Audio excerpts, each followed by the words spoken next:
All right, Coach Sample, so kind of walk us through what you kind of saw on against UCLA and how you kind of thought of your receivers' performance. We played okay. You know, there's definitely still room for improvement. We did a good job of being physical on the edge, and that's what we stress. That's how we start off games. That's what we talk about, setting the tone with physicality. So we did a good job on those couple of those bubbles to badge.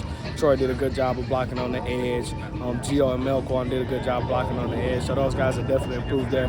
We just got to continue to be able to convert on some of those 50-50 balls and make plays on the ball and being competitive with the balls in the air. Yeah, you definitely talked about some of the physicality, which kind of takes me to my next question, is that, you know, when you guys are running stuff out of that swing and gate formation and a lot of the things on those bubble screens and those nows, you know, what have you done to kind of get your receivers ready for that kind of physical ball play that you're talking about? Well, it's just a mentality. So every day we come out to the practice field with the mentality that we're going to be physical on the edge. We're going to be physical in every period of the day. We're going to be physical and finish blocks on every drill that we go through and every drill that we go through. So it's just a mindset and mentality that we keep with us at all times and making sure we enforce the culture in our room. What was kind of the focus like? Coach Dillingham touched on it on Monday about how, you know, the players were very focused. It was the quietest the locker room's been all season. But how did, you know, your receivers respond with focus and kind of with the mentality that it wasn't going to be probably the biggest throwing day, but that they were just going to have that physical mentality? Yeah, we just challenge those guys to be locked in and do your job one play at a time.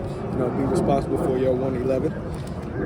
And that's what those guys have to focus on, play in and play out, their responsibility every single play. And so just honing into that, honing into their craft, honing into the game plan and their responsibility and what they're responsible for in the game plan is going to be most important every single day. As kind of one of the men in charge of the passing game and stuff like that, what was it like working last week where there were a lot of kind of wrenches thrown into the mix of things where, I mean, have you ever ran swinging gate in your time coaching and stuff like that? No, I haven't ran it as much, maybe one or two plays, but it was good, man. It was good when we got a chance to be creative, and it was good to see how they came out and played it and see, you know, some of our game plans, things we could take advantage of, and then going into halftime and then being able to adjust off of what we saw, being able to be reactive and responsive to what we're seeing on the defense and how they plan to stop it coming out in the second half, adjusting to that and being able to have success off of adjustments. So it was cool.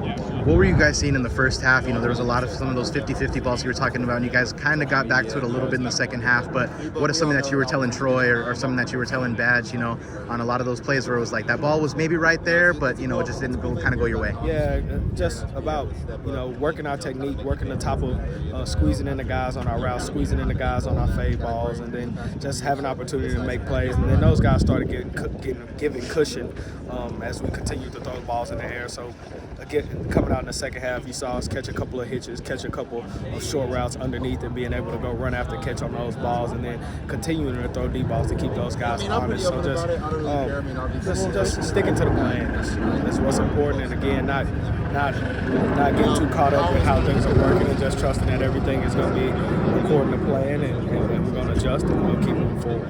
You kind of talk about the yak, and that was a big part of, you know, Badgers game on Saturday, and there's a couple plays where Melquan got involved too. You know, what has it been like, and what has been the growth that you've seen in some of these receivers? You know, where everything's not going to be a deep post or a deep post corner or something like that, but you're going to get the ball underneath, and you're going to have to earn your yards, earn your first downs. Yeah, you just got to make the most of every opportunity you get. When you catch the ball, don't run out of bounds. You know, go make those guys tackle you. Go make those guys on their scholarship too.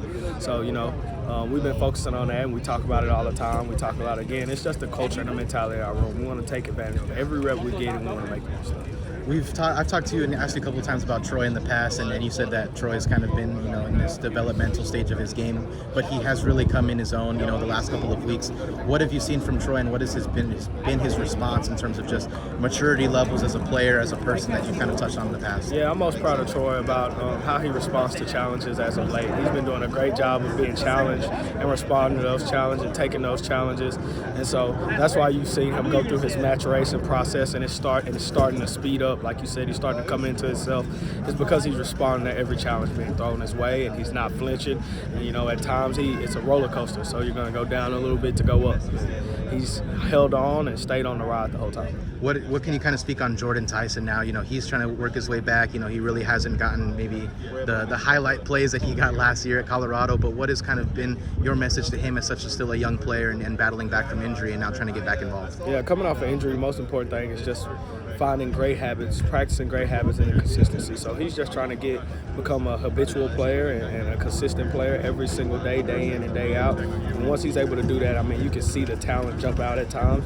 Again, when you don't play football for a year, you have to find consistency. You have to find those little things that you're able to do. You got to get back into a groove, and he's finding his groove right now. So just not rushing the process and enjoying the process and understanding it's going to be a process. Moving towards Oregon, what is something that you're seeing from a lot of the secondary where you guys can kind of either play a little bit more physical or maybe playing a little bit more fast this week? Yeah, those guys stand at the line of scrimmage. They're going to be physical. They're going to play, get hands on our guys, and they're just going to battle you. They're going to test your physicality. They're going to try to push you. They're going to try to reroute you. So we just got to be strong within our routes. We got to come off the ball. We got to match their physicality, and we got to make plays on them when we get chances.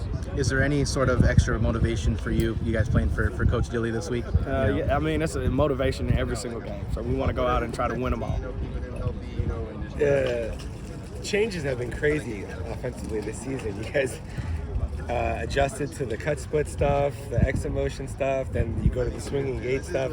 What's it been like to be a part of that on the offensive staff? It's been awesome, just being able to implement some of the motions, the cut split stuff we did at the Rams. You saw, some of our skip motions out the backfield, getting badge out the backfield, motioning them out the backfield, cutting, going fly sweeps, going run game off of fly sweeps, pop passes off of fly sweeps. It's creative, it's fun, and then you mix it in the swinging gate. And throwing, just being able to throw some of the route concepts off of them, the combination of two-man game off of the swinging gate has been awesome, and then we even threw some bubbles off of swinging gate, which is even crazier. So it's been cool, just figuring out different ways to get creative in the pass game to show complexity, but to do exactly what we've always done. How much value will there